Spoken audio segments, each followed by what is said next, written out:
sur l'étude de l'Écriture sainte. Lettre encyclique de sa sainteté le pape Léon XIII à ses vénérables frères tous les patriarches, primats et archevêques du monde catholique, en grâce et en communion avec le Saint-Siège. Vénérables frères, salut et bénédiction apostolique. La providence de Dieu qui, par un admirable dessein d'amour, a élevé au commencement le genre humain à une participation de la nature divine, qui ensuite a rétabli dans sa dignité première l'homme, délivré de la tâche commune et arraché à sa perte, a apporté à ce même homme un précieux appui, afin de lui ouvrir par un moyen surnaturel les trésors cachés de sa divinité, de sa sagesse, de sa miséricorde. Quoiqu'on doive comprendre dans la révélation divine des vérités qui ne sont pas accessibles à la raison humaine et qui, par suite, ont été révélées à l'homme, afin que tous puissent les connaître facilement, avec une ferme certitude, sans aucun mélange d'erreurs, cependant, cette révélation ne peut pas être dite nécessaire d'une façon absolue, mais parce que Dieu, dans son infinie bonté, a destiné l'homme à une fin surnaturelle. Concile du Vatican. Cette révélation surnaturelle, selon la foi de l'Église universelle, est renfermée tant dans les traditions non écrites que dans les livres qu'on appelle saints et canoniques, parce qu'écrits sous l'inspiration de l'Esprit Saint. Ils ont Dieu pour auteur et ont été livrés comme tels à l'Église. C'est ce que celle-ci n'a cessé de penser et de professer publiquement au sujet des livres de l'Ancien et du Nouveau Testament. On connaît des documents anciens très importants qui indiquent que Dieu a parlé d'abord par les prophètes, ensuite par lui-même, puis par les apôtres, qu'il nous a aussi donné l'écriture qu'on appelle canonique, saint Augustin, et qui n'est autre que les oracles et les paroles divines, saint Clément de Rome, Polycarpe, saint Irénée, qu'elle constitue comme une lettre accordée par le Père céleste au genre humain, voyageant loin de sa patrie, et que nous ont transmises les auteurs sacrés, saint Jean Chrysostome, saint Augustin, saint Grégoire le Grand. Cette origine montre bien quelle est l'excellence et la valeur des Écritures qui, ayant pour auteur Dieu lui-même, contiennent l'indication de ses mystères les plus élevés, de ses desseins, de ses œuvres. Il résulte de là que la partie de la théologie qui concerne la conservation et l'interprétation de ces livres divins est fort importante et de la plus grande utilité. Nous avons eu à cœur de faire progresser d'autres sciences qui nous paraissaient très propres à l'accroissement de la gloire divine et au salut des hommes. Tel a été de notre part le sujet de fréquentes lettres et de nombreuses exhortations qui, avec l'aide de Dieu, ne sont pas demeurées sans résultat. Nous nous proposions depuis longtemps de ranimer d'eux-mêmes et de recommander cette si noble étude des saintes lettres et de la diriger d'une façon plus conforme aux nécessités des temps actuels. La sollicitude de notre charge apostolique nous engage en quelque sorte, nous pousse, non seulement à vouloir ouvrir plus sûrement et plus largement pour l'utilité du peuple chrétien cette précieuse source de la révélation catholique, mais encore à ne pas souffrir qu'elle soit troublée en aucune de ses parties, soit par ceux qui excitent une audace impie et qui attaquent ouvertement l'Écriture sainte, soit par ceux qui suscitent à ce sujet des innovations trompeuses et imprudentes. Nous n'ignorons pas, en effet, vénérables frères, qu'un certain nombre de catholiques, hommes riches en sciences et en talents, se consacrent avec ardeur à défendre les livres saints, ou à en propager davantage la connaissance et l'intelligence. Mais, en louant à bon droit leurs travaux et les résultats qu'ils obtiennent, nous ne pouvons manquer d'exhorter à remplir cette sainte tâche et à mériter le même éloge d'autres hommes dont le talent, la science et la piété promettent dans cette œuvre de magnifiques succès. Nous souhaitons ardemment qu'un plus grand nombre de fidèles entreprennent comme il convient la défense des saintes lettres et s'y attachent avec constance. Nous désirons surtout que ceux qui ont été appelés par la grâce de Dieu dans les ordres sacrés mettent de jour en jour un plus grand soin et un plus grand zèle à lire, à méditer et à expliquer les Écritures. Rien n'est plus conforme à leur état. Outre l'excellence d'une telle science et l'obéissance due à la parole de Dieu, un autre motif nous fait surtout juger que l'étude des livres saints doit être recommandée. Ce motif, c'est l'abondance des avantages qui en découlent et dont nous avons pour gage assuré la parole de l'Esprit Saint. Toute l'écriture divinement inspirée est utile pour instruire, pour raisonner, pour toucher, pour façonner à la justice, afin que l'homme de Dieu soit parfait, prêt à toutes bonnes œuvres. 2 Timothée 3, 16-17. C'est dans ce dessein que Dieu a donné aux hommes les Écritures. Les exemples de notre Seigneur Jésus-Christ et des apôtres le montrent. Jésus lui-même, en effet, qui s'est concilié l'autorité par des miracles, a mérité la foi par son autorité et a gagné la multitude par sa foi, saint Augustin, avait coutume d'en appeler aux saintes Écritures en témoignage de sa mission divine. Il se sert à l'occasion des livres saints afin de déclarer qu'il est envoyé de Dieu, et Dieu lui-même. Il leur emprunte des arguments pour instruire ses disciples et pour appuyer sa doctrine. Il invoque leurs témoignages contre les calomnies de ses ennemis, il les oppose en réponse aux Sadducéens et aux pharisiens, et les retourne contre Satan lui-même, qui les invoque avec impudence. Il les emploie encore à la fin de sa vie, et une fois ressuscité, les explique à ses disciples jusqu'à ce qu'il monte dans la gloire de son Père. Les apôtres se sont conformés à la parole et aux enseignements du Maître, et quoique lui-même eût accordé que des signes et des miracles soient faits par leurs mains, Actes 14, 3, ils ont tiré des livres saints un grand moyen d'action pour répandre au loin parmi les nations la sagesse chrétienne, vaincre l'opiniâtreté des Juifs et étouffer les hérésies naissantes. Ce fait ressort de leur discours et en première ligne de ceux de saint Pierre. Ils les composèrent, en quelque sorte, de paroles de l'Ancien Testament comme étant l'appui le plus ferme de la loi nouvelle. Ceci est non moins évident d'après les évangiles de saint Matthieu et de saint Jean et les épîtres que l'on appelle catholiques, d'après surtout les témoignages de celui qui, devant Gamaliel, se glorifie d'avoir étudié la loi de Moïse et les prophètes afin que, muni des armes spirituelles, il put ensuite dire avec confiance « Les armes de notre milice n'ont rien de terrestre, c'est la puissance de Dieu. » Saint Jérôme. Que tous, surtout les soldats de l'armée sacrée, comprennent donc, d'après les exemples du Christ et des apôtres, quelle estime ils doivent avoir de l'Écriture sainte, avec quel zèle, avec quel respect il leur faut, pour ainsi dire, s'approcher de cet arsenal. En effet, ceux qui doivent répandre, soit parmi les doctes, soit parmi les ignorants, la vérité catholique, ne trouvons nulle part ailleurs des enseignements plus nombreux et plus étendus sur Dieu, le bien souverain et très parfait, sur les œuvres qui mettent en lumière sa gloire et son amour. Quant au Sauveur du genre humain, aucun texte n'est à son sujet plus fécond et plus émouvant que ceux qu'on trouve dans toute la Bible. Et saint Jérôme a eu raison d'affirmer que l'ignorance des Écritures, c'est l'ignorance du Christ. Là, on voit comme vivante et agissante l'image du Fils de Dieu. Ce spectacle, d'une façon admirable, soulage les maux, exhorte à la vertu et invite à l'amour divin. En ce qui concerne l'Église, son institution, ses caractères, sa mission, ses dons, on trouve dans l'Écriture tant d'indications. Il y existe en sa faveur des arguments si solides et si bien appropriés que ce même saint Jérôme a pu dire avec beaucoup de raison « Celui qui est appuyé fermement sur les témoignages des saints livres, celui-là est le rempart de l'Église. » Si maintenant il cherche des préceptes relatifs aux bonnes mœurs et à la conduite de la vie, les hommes apostoliques rencontreront dans la Bible de grandes et excellentes ressources, des prescriptions pleines de sainteté, des exhortations réunissant la suavité et la force, des exemples remarquables de toutes sortes de vertus, auxquelles s'ajoute la promesse des récompenses éternelles et l'annonce des peines de l'autre monde, promesse et annonce faites au nom de Dieu et en s'appuyant sur ses paroles. C'est cette vertu particulière aux Écritures, et très remarquable, provenant du souffle divin de l'Esprit Saint, qui donne de l'autorité à l'orateur sacré, lui inspire une liberté de langage tout apostolique et lui fournit une éloquence vigoureuse et convaincante.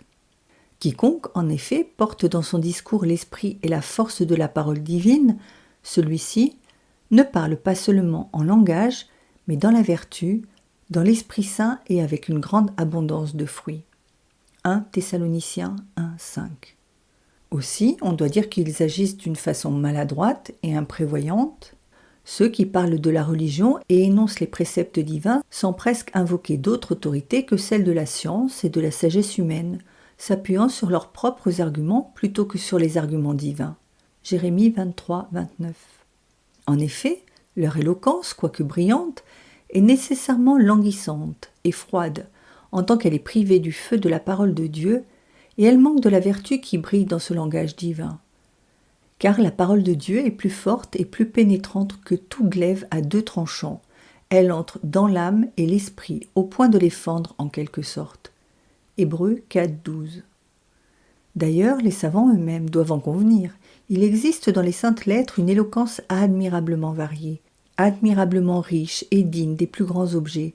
C'est ce que saint Augustin a compris et a parfaitement prouvé, et ce que l'expérience permet de vérifier dans les ouvrages des orateurs sacrés. Ceux-ci ont dû surtout leur gloire à l'étude assidue et à la méditation de la Bible, et ils en ont témoigné leur reconnaissance à Dieu. Connaissant à fond toutes ces richesses et en faisant un grand usage, les saints-pères n'ont pas tari d'éloges au sujet des saintes écritures et des fruits qu'on peut en tirer. Dans maintes passages de leurs œuvres, ils appellent les livres saints le précieux trésor des doctrines célestes. Saint Jean Chrysostome, Saint Augustin. Les fontaines du salut. Saint Athanase. Les compare à des prairies fertiles, à de délicieux jardins dans lesquels le troupeau du Seigneur trouve une force admirable et un grand charme. Saint Augustin, Saint Ambroise. Elles sont bien justes, ces paroles de saint Jérôme, au clerc népotien.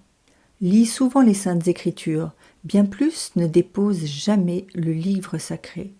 Apprends ce que tu devras enseigner, que le langage du prêtre soit appuyé sur la lecture des écritures. Tel est aussi le sens de la parole de saint Grégoire le Grand, qui a indiqué, plus excellemment que personne, les devoirs des pasteurs de l'Église. Il est nécessaire, dit-il, que ceux qui s'appliquent au ministère de la prédication ne cessent d'étudier les livres saints. Ici, cependant, il nous plaît de rappeler l'avis de saint Augustin.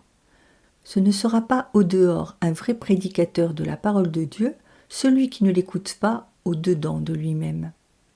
Saint Grégoire encore conseillait aux auteurs sacrés qu'avant de porter la parole divine aux autres, ils s'examinent eux-mêmes, pour ne pas se négliger en s'occupant des actions d'autrui. D'ailleurs, cette vérité avait déjà été mise en lumière par la parole et par l'exemple du Christ, qui commença à agir et à enseigner. Et la voix de l'apôtre l'avait proclamée, s'adressant non seulement à Timothée, mais à tout l'ordre des clercs, lorsqu'elle énonçait ce précepte. « Veille sur toi et sur ta doctrine avec attention, car en agissant ainsi, tu te sauveras toi-même et tu sauveras tes auditeurs. » 1 Timothée 4:16. Assurément, on trouve pour sa propre sanctification et pour celle des autres de précieux secours dans les saintes lettres. Ils sont très abondants, surtout dans les psaumes. Toutefois, ceux-là seuls en profiteront qui prêteront à la divine parole non seulement un esprit docile et attentif, mais encore une bonne volonté parfaite et une grande piété. Ces livres, en effet, dictés par l'Esprit Saint lui-même, contiennent des vérités très importantes, cachées et difficiles à interpréter en beaucoup de points. Pour les comprendre et les expliquer, nous aurons donc toujours besoin de la présence de ce même esprit. Saint Jérôme, c'est-à-dire de sa lumière et de sa grâce, qui, comme les psaumes nous en avertissent longuement, doivent être implorés par la prière humaine, accompagnée d'une vie sainte. Et c'est en ceci qu'apparaît magnifiquement la prévoyance de l'Église.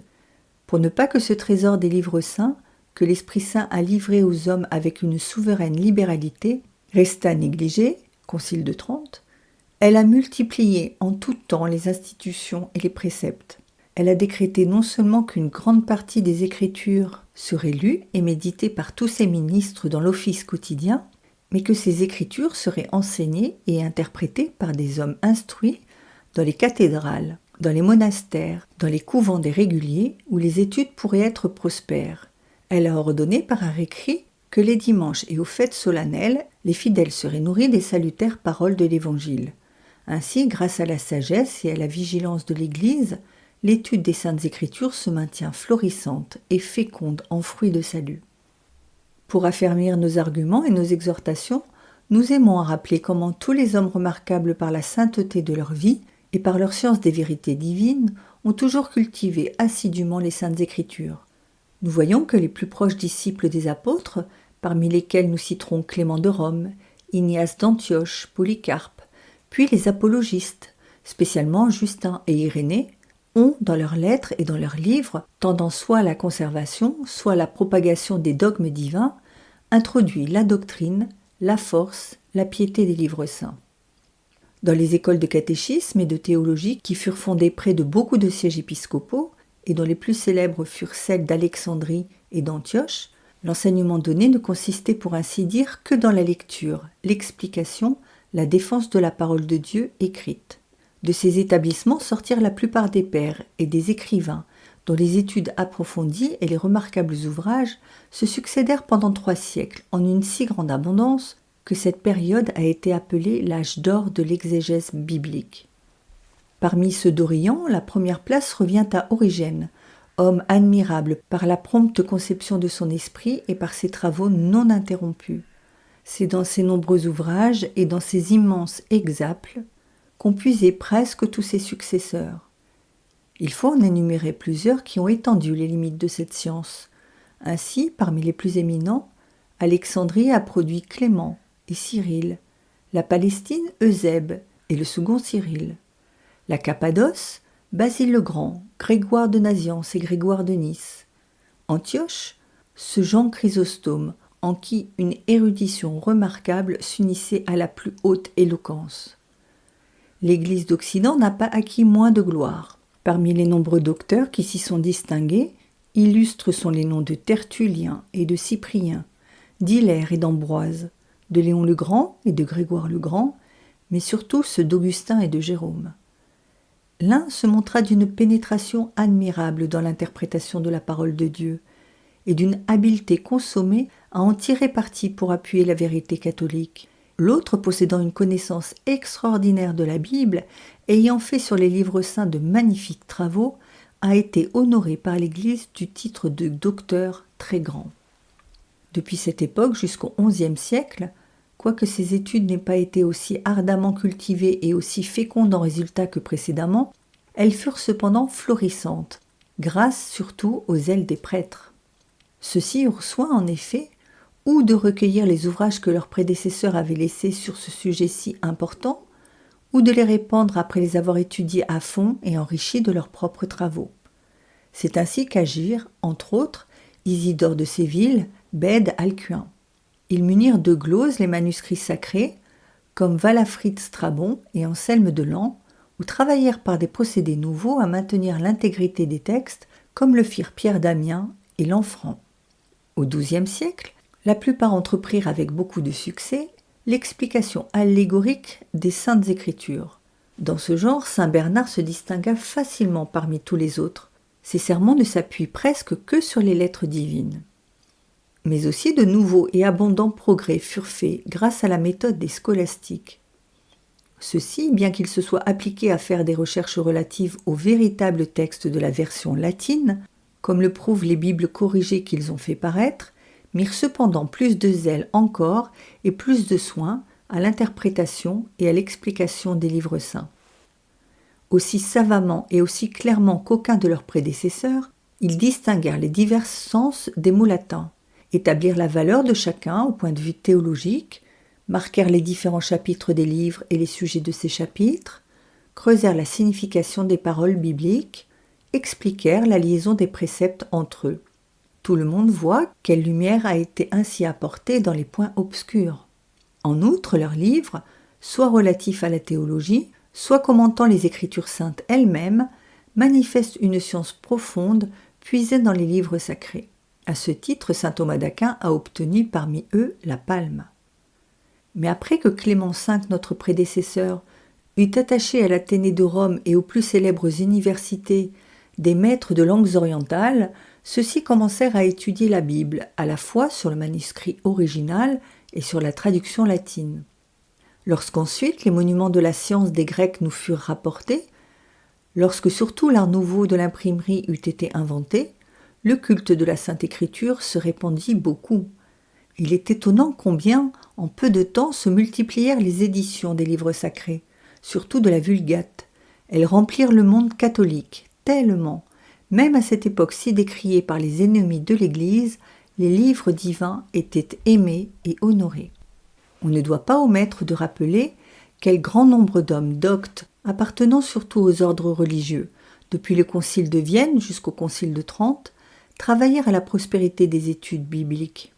Ceux-ci, grâce à des secours nouveaux, à leur vaste érudition, à leur remarquable talent, non seulement accrurent les richesses accumulées par leurs prédécesseurs, mais préparèrent en quelque sorte la route aux savants du siècle suivant, durant lequel, à la suite du Concile de Trente, l'époque si prospère des pères de l'Église parut en quelque sorte recommencer. Personne, en effet, n'ignore, et il nous est doux de le rappeler, que nos prédécesseurs, de Pie IV à Clément VIII, ont fait en sorte qu'on publia de remarquables éditions des versions anciennes, de celles d'Alexandrie et de la Vulgate. Celles qui parurent ensuite par ordre et sous l'autorité de Sixte V et du même Clément sont aujourd'hui d'un usage commun. On sait qu'à cette époque furent éditées, en même temps que d'autres versions anciennes de la Bible, les Bibles polyglottes d'Anvers et de Paris, très bien disposées pour la recherche du sens exact. Il n'y a aucun livre des deux testaments qui n'ait alors rencontré plus d'un habile interprète. Il n'y a aucune question se rattachant à ces sujets qui n'ait exercé d'une façon très fructueuse le talent de beaucoup de savants, parmi lesquels un certain nombre, ceux surtout qui étudièrent le plus les saints-pères, se firent un nom remarquable. Enfin, depuis cette époque, le zèle n'a pas fait défaut à nos exégètes. Des hommes distingués ont bien mérité des études bibliques et ont défendu les saintes lettres contre les attaques du rationalisme, attaques tirées de la philologie et des sciences analogues et qu'ils ont réfutées par des arguments du même genre. Tous ceux qui considéreront sans parti pris cette revue nous accorderont certainement que l'Église n'a jamais manqué de prévoyance, qu'elle a toujours fait couler vers ses fils les sources salutaires de la divine écriture, qu'elle a toujours conservé cet appui à la garde duquel elle a été préposée par Dieu, qu'elle l'a fortifié par toutes sortes de travaux, de sorte qu'elle n'a jamais eu besoin, et qu'elle n'a pas besoin encore, d'y être excitée par des hommes qui lui sont étrangers. Le plan que nous nous sommes proposés demande de vous, vénérables frères, que nous nous entretenions avec vous de ce qui paraît le plus utile à la bonne ordonnance de ces études.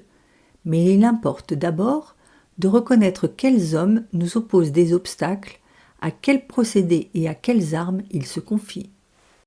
Auparavant, le Saint-Siège a eu surtout affaire à ceux qui, s'appuyant sur leur jugement particulier et répudiant les diverses traditions et l'autorité de l'Église, affirmaient que l'Écriture était l'unique source de la révélation et le juge suprême de la foi. Maintenant, nos adversaires principaux sont les rationalistes, qui, fils et héritiers pour ainsi dire de ces hommes dont nous parlons plus haut, se fondant d'eux-mêmes sur leur propre opinion, ont rejeté entièrement même ces restes de foi chrétienne encore acceptés par leurs prédécesseurs. Ils nient en effet absolument toute inspiration, et ils proclament que tous ces objets sacrés ne sont qu'inventions et artifices des hommes. Ils regardent les livres saints non comme contenant le récit exact d'événements réels, mais comme des fables ineptes, comme des histoires mensongères. À leurs yeux, il n'y a pas de prophétie, mais des prédictions forgées après que les événements ont été accomplis, ou bien des pressentiments dus à des causes naturelles. Il n'existe pas de miracle vraiment digne de ce nom, manifestation de la puissance divine, mais des faits étonnants qui ne dépassent nullement les forces de la nature, ou encore des prestiges et des mythes. Enfin que les évangiles et les écrits des apôtres ne sont pas écrits par les auteurs auxquels on les attribue. Pour appuyer de telles erreurs, grâce auxquelles ils croient pouvoir anéantir la sainte vérité de l'Écriture, ils invoquent les décisions d'une nouvelle science libre. Ces décisions sont d'ailleurs si incertaines aux yeux même des rationalistes qu'ils varient et se contredisent souvent sur les mêmes points. Et tandis que ces hommes jugent et parlent d'une façon si impie au sujet de Dieu, du Christ, de l'Évangile et du reste des Écritures, il n'en manque pas parmi eux qui veulent être regardés comme chrétiens, comme théologiens, comme exégètes, et qui, sous un nom très honorable, voilent toute la témérité d'un esprit plein d'insolence.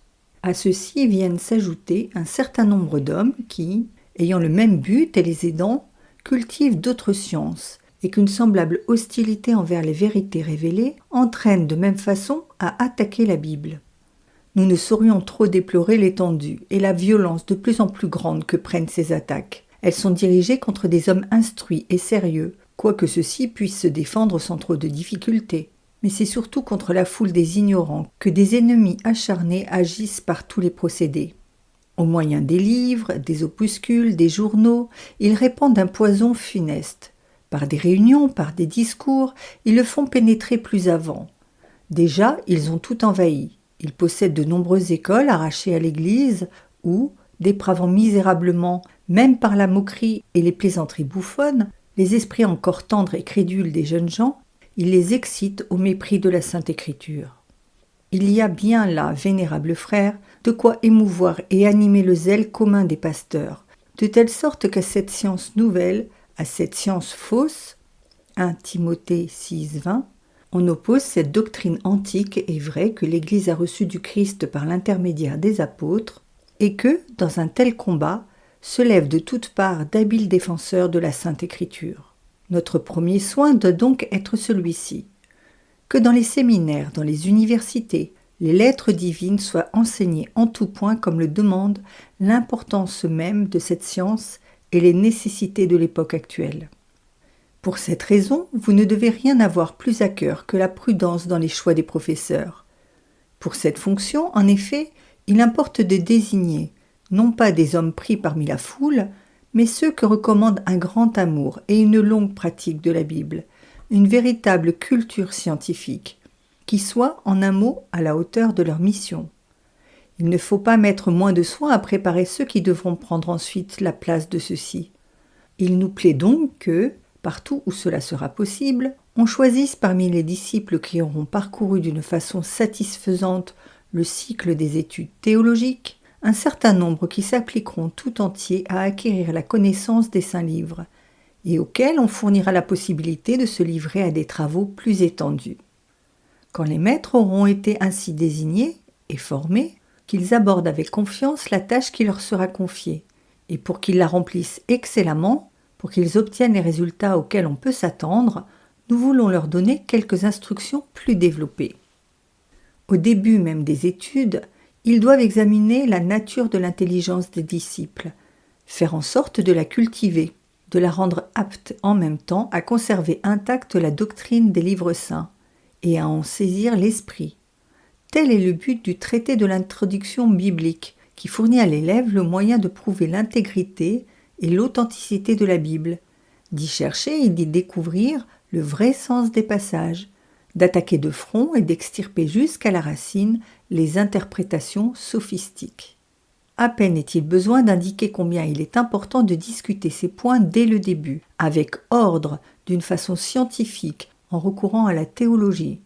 Et, en effet, toute l'étude de l'écriture s'appuie sur ces bases, s'éclaire de ces lumières.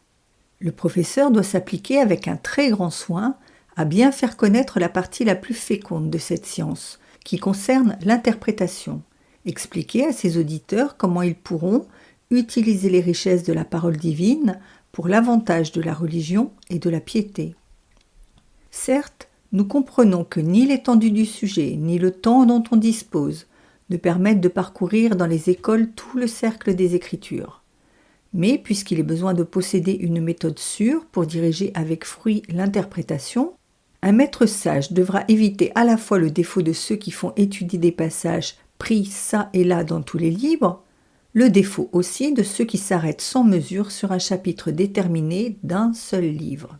Si en effet, dans la plupart des écoles, on ne peut atteindre le même but que dans les académies supérieures, à savoir qu'un livre ou l'autre soit expliqué d'une façon suivie et détaillée, au moins doit-on mettre tout en œuvre afin d'arriver à ce que les passages choisis pour l'interprétation soient étudiés d'une façon suffisamment complète.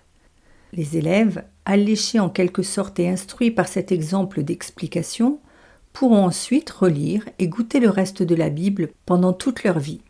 Le professeur, fidèle aux prescriptions de ceux qui nous ont précédés, devra faire usage de la version Vulgate.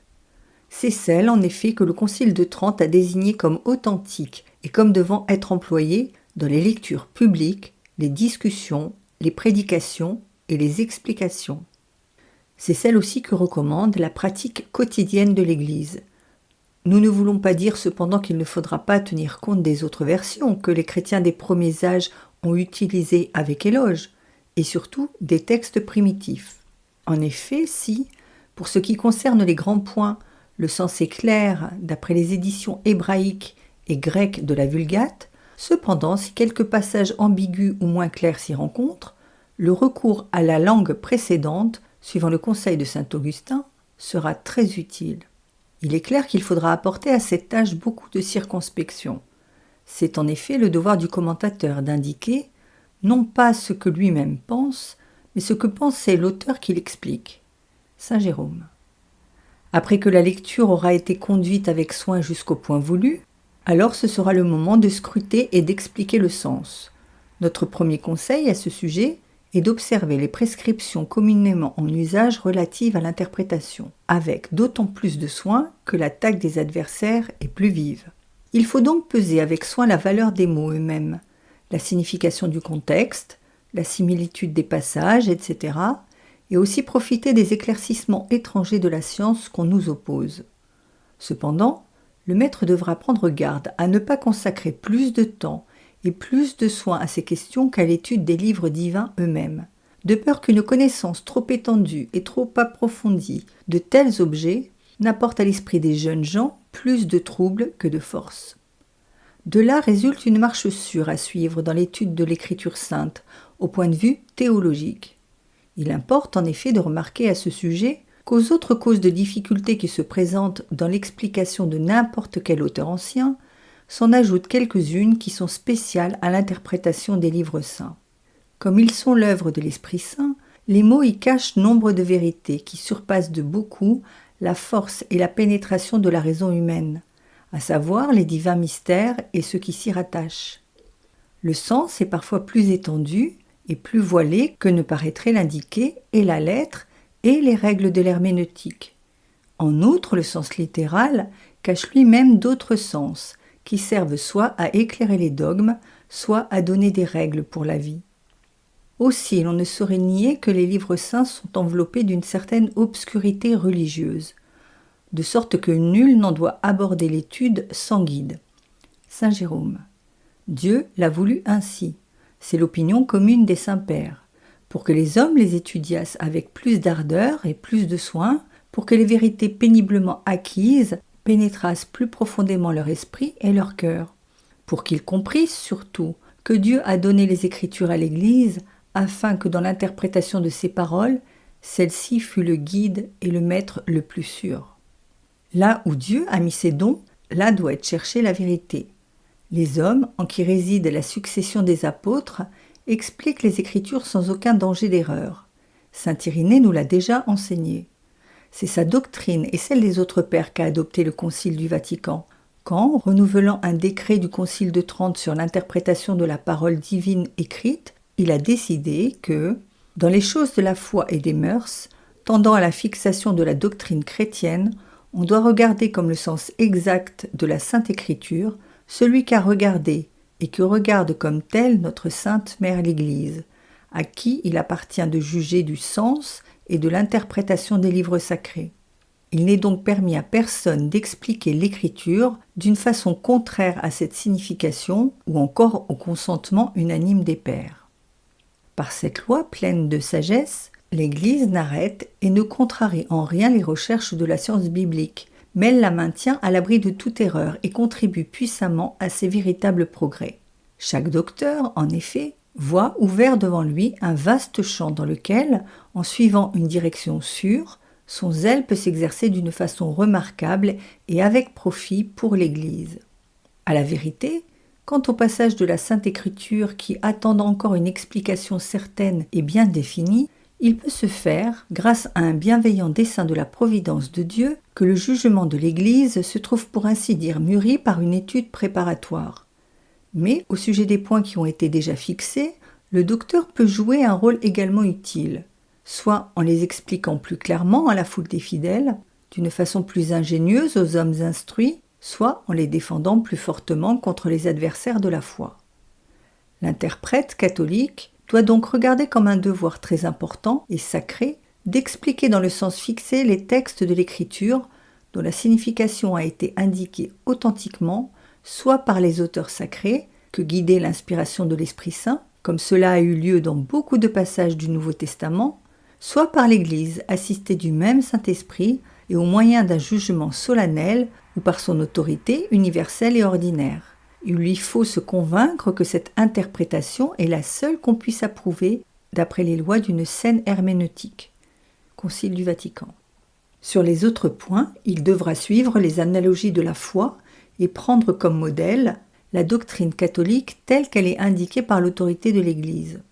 En effet, c'est le même Dieu qui est l'auteur et des livres sacrés et de la doctrine dont l'Église a le dépôt.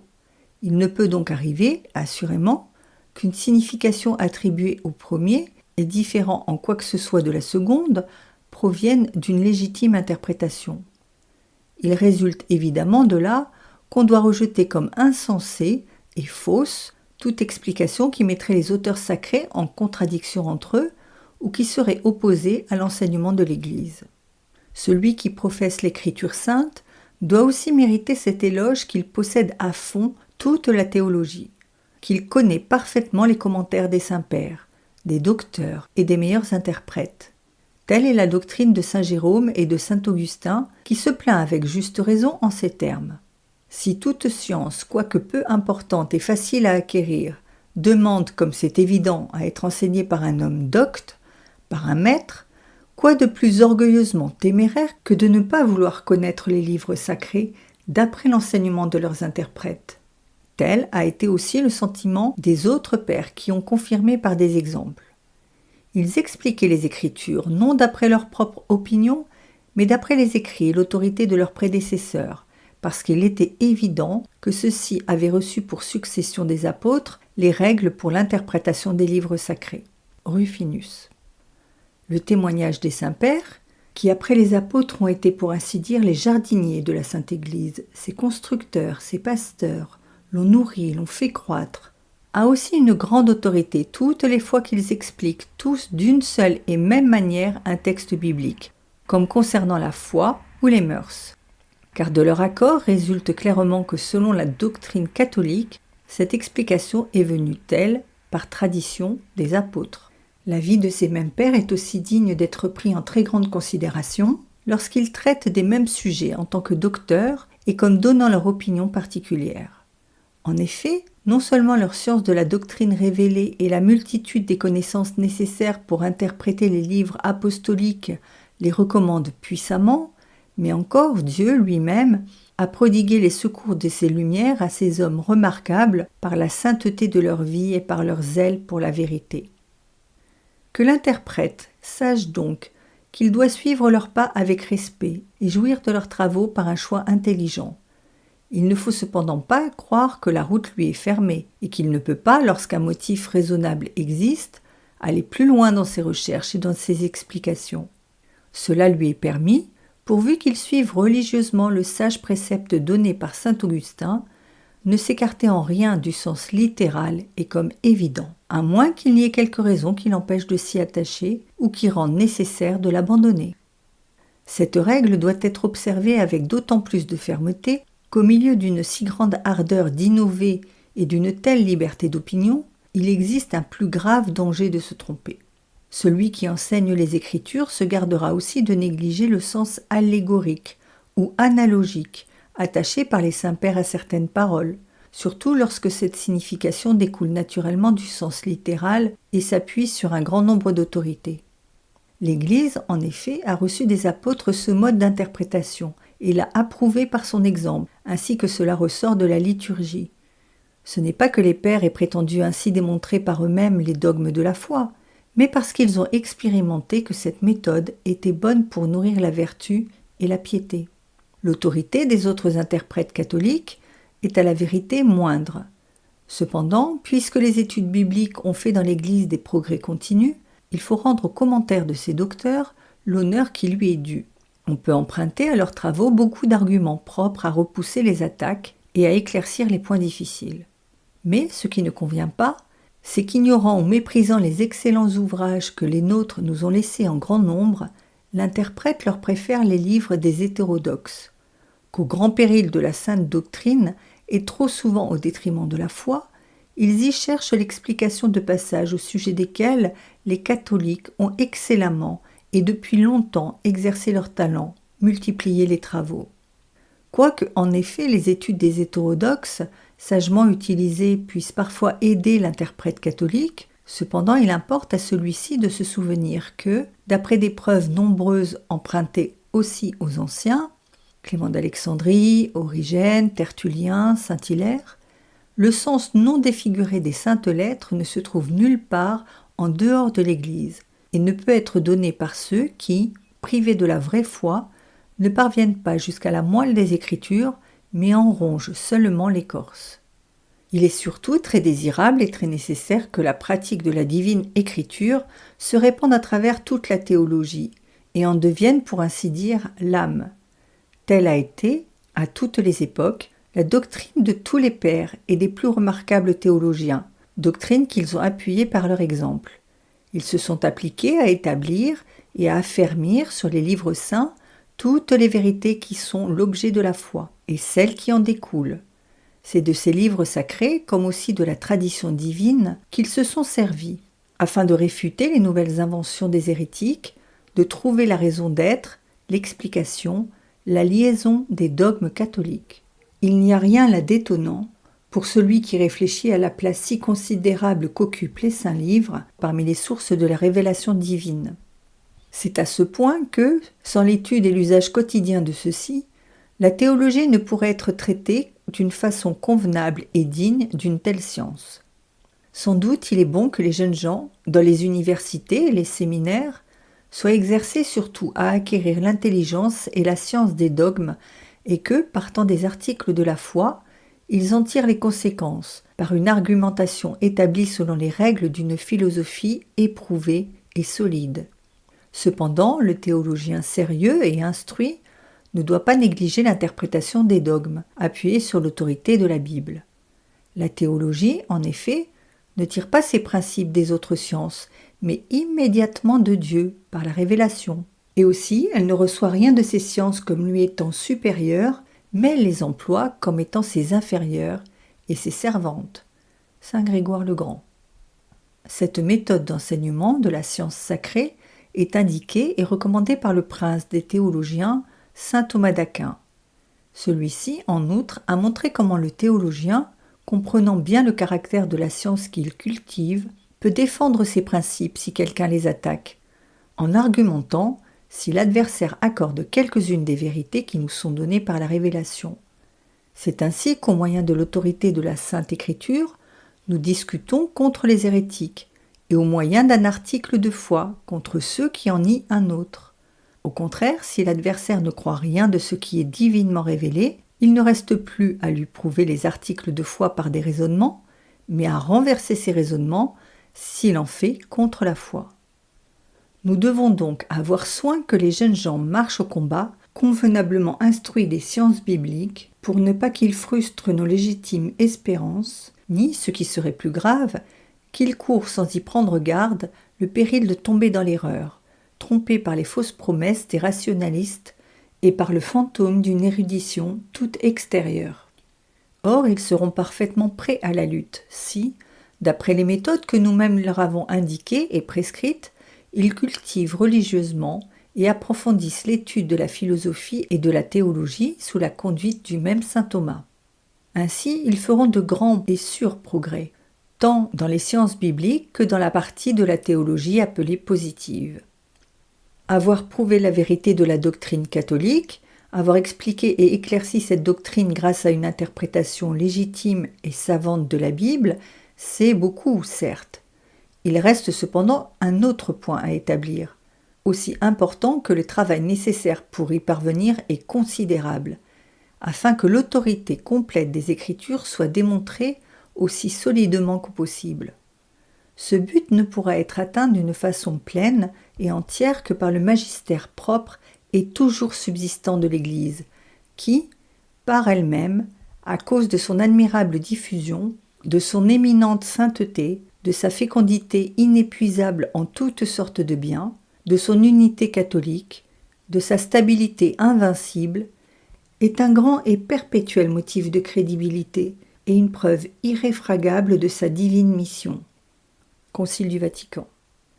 Mais, puisque ce divin et infaillible magistère de l'Église repose sur l'autorité de la Sainte Écriture, il faut donc tout d'abord affirmer et revendiquer la croyance au moins humaine à celle-ci.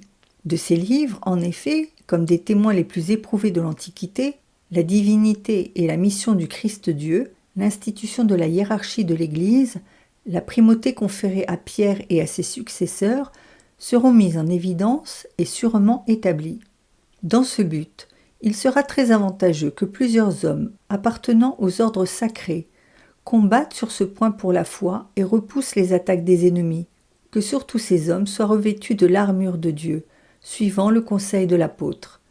Éphésiens 6, 13, 17. Et accoutumés au combat et aux nouvelles armes employées par leurs adversaires. C'est là un des devoirs des prêtres.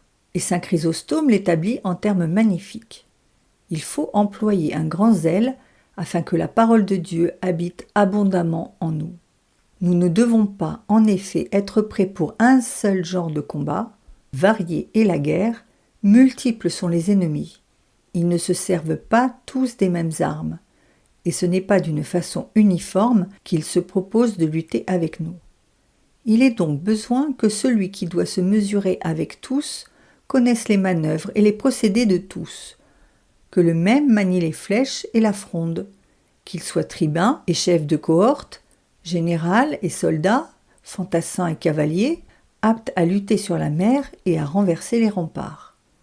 Si le défenseur ne connaît pas en effet toutes les manières de combattre, le diable sait faire entrer ses ravisseurs par un seul côté, au cas où un seul est laissé sans garde, et enlever les brebis. Nous avons décrit plus haut les ruses des ennemis et les moyens multiples qu'ils emploient dans l'attaque. Indiquons maintenant les procédés qu'on doit utiliser pour la défendre. C'est d'abord l'étude des anciennes langues orientales et en même temps de la science que l'on appelle critique. Ces deux genres de connaissances sont aujourd'hui fort appréciés et fort estimés. Le clerc qui les possédera d'une façon plus ou moins étendue, suivant les pays où il se trouvera, et les hommes avec lesquels il sera en rapport, pourra mieux soutenir sa dignité et remplir sa charge. Le ministre de Dieu doit, en effet, se faire à tous. 1 Corinthiens 9, 22. Être toujours prêt à satisfaire celui qui lui demande la raison de l'espérance qu'il a en lui-même. 1 Pierre 3, 15. Il est donc nécessaire aux professeurs d'écriture sainte et il convient aux théologiens de connaître les langues dans lesquelles les livres canoniques ont été primitivement écrits par les auteurs sacrés. Il serait de même excellent que les élèves ecclésiastiques cultivent ces langues, ceux surtout qui se destinent aux grandes académies pour la théologie.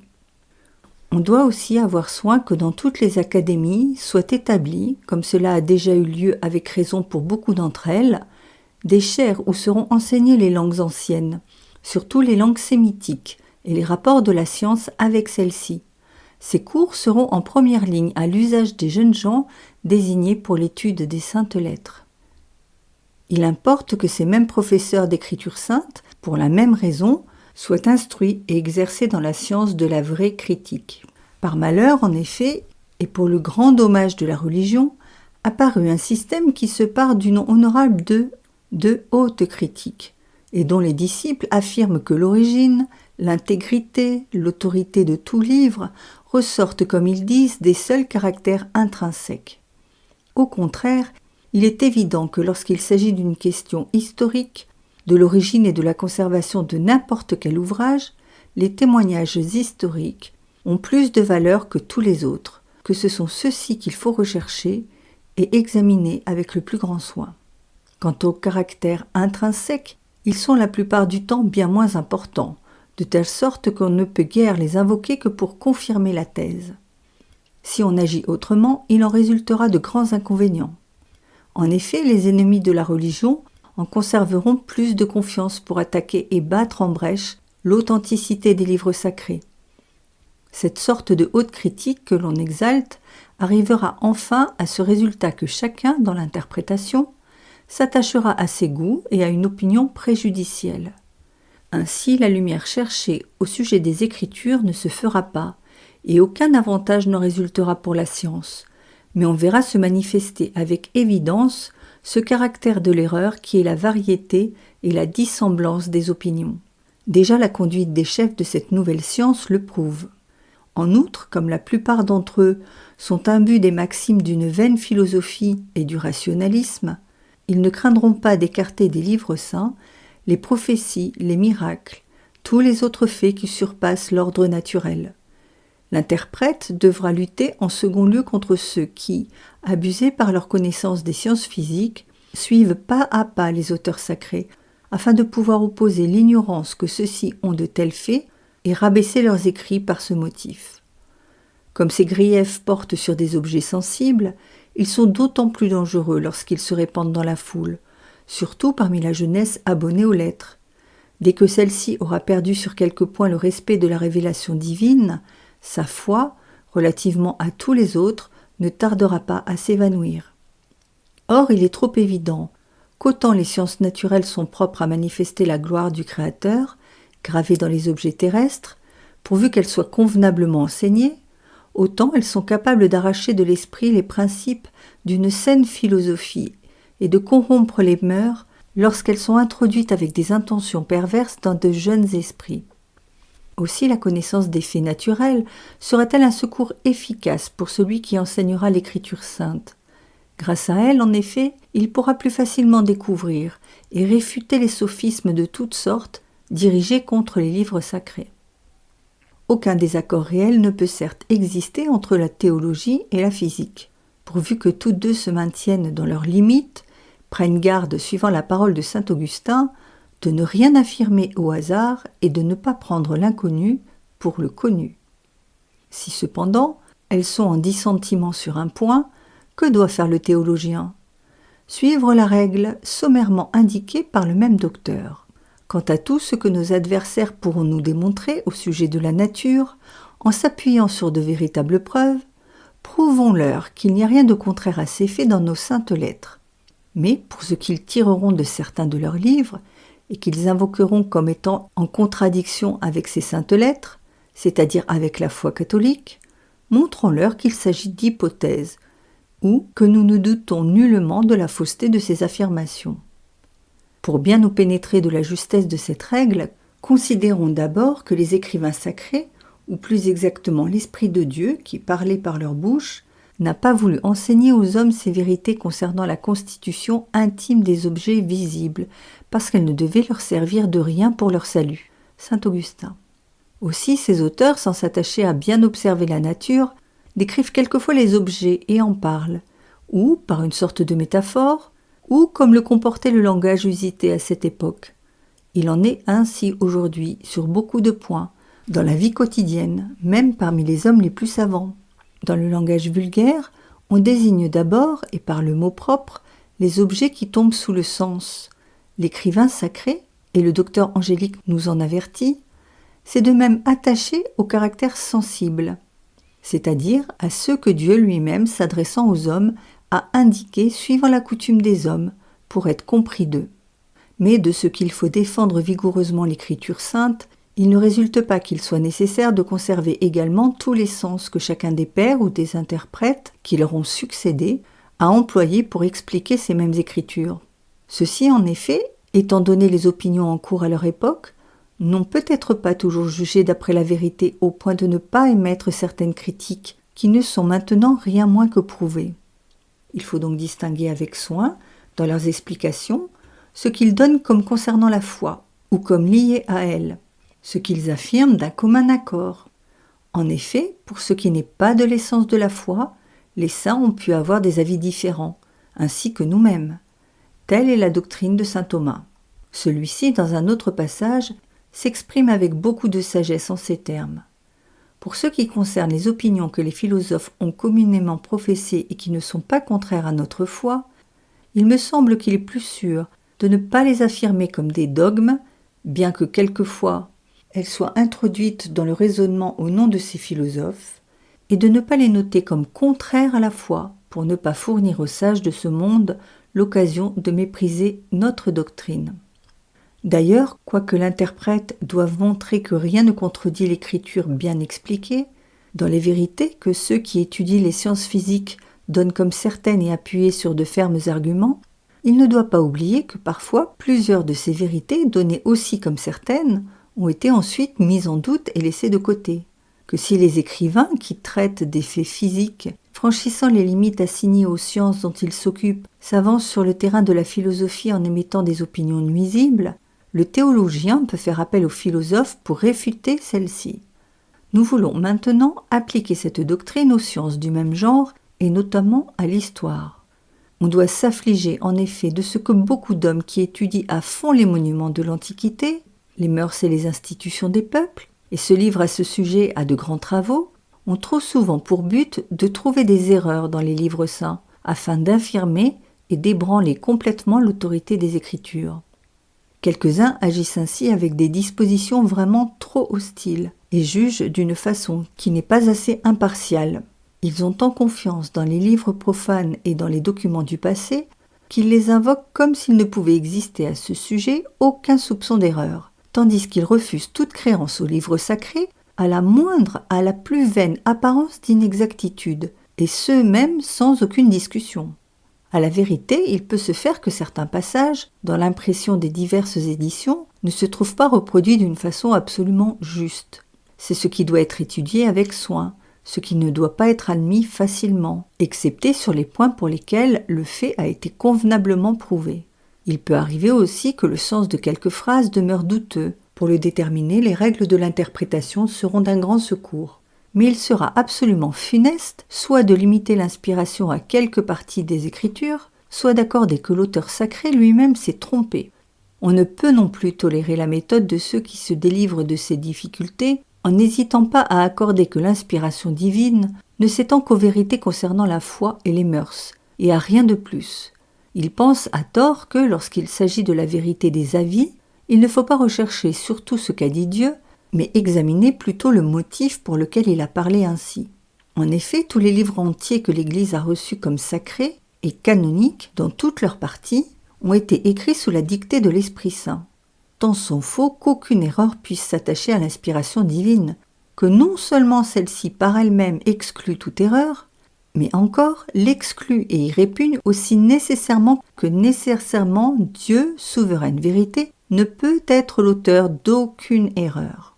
Telle est la croyance antique et constante de l'Église, définie solennellement par les conciles de Florence et de Trente, confirmée enfin et plus expressément exposée dans le concile du Vatican, qui a porté ce décret absolu.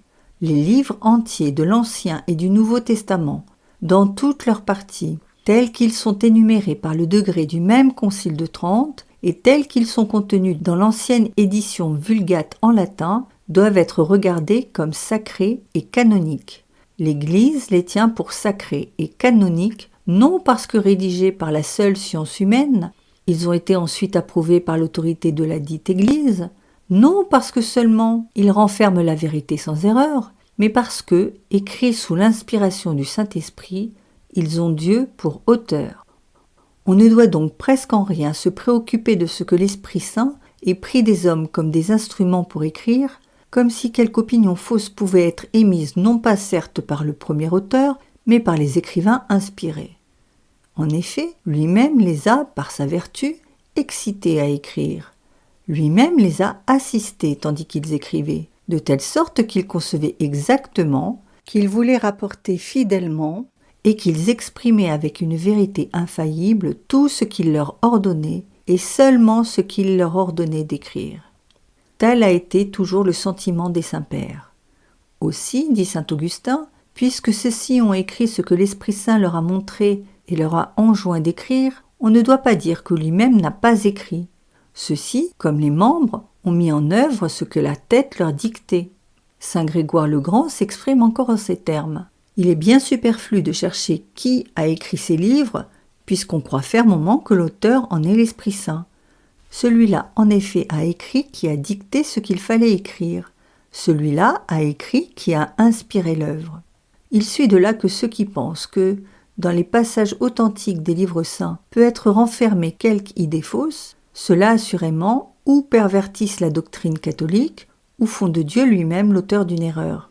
Tous les pères et tous les docteurs ont été si fermement persuadés que les lettres divines, telles qu'elles nous ont été livrées par les écrivains sacrés, sont exemptes de toute erreur, qu'ils se sont appliqués avec beaucoup d'ingéniosité et religieusement à faire concorder entre eux et à concilier les nombreux passages qui semblaient présenter quelques contradictions ou quelques divergences. Et ce sont presque les mêmes qu'au nom de la science nouvelle, on nous oppose aujourd'hui.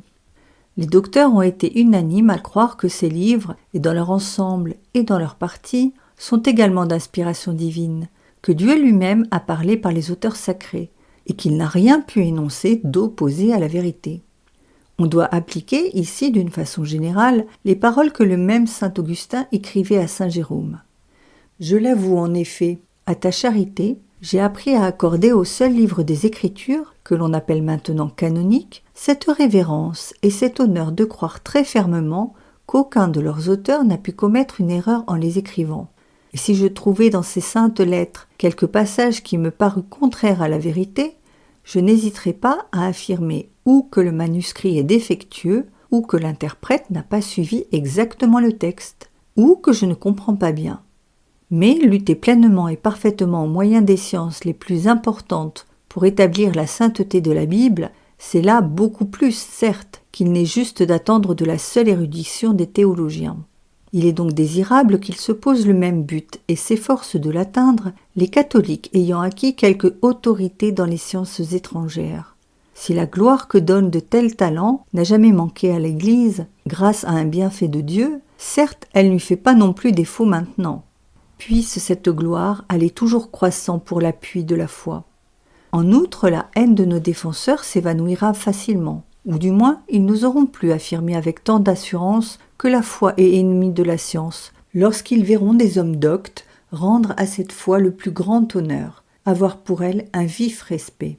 Puisque ceux-là peuvent tant pour la religion, auquel la Providence a libéralement donné un heureux talent et la grâce de professer la religion catholique, il faut qu'au milieu de cette lutte violente à laquelle donnent lieu les sciences qui touchent en quelque façon à la foi, chacun d'eux choisisse un groupe d'études approprié à son intelligence, s'applique à y exceller et repousse non sans gloire les traits dirigés contre les saintes écritures par une science impie.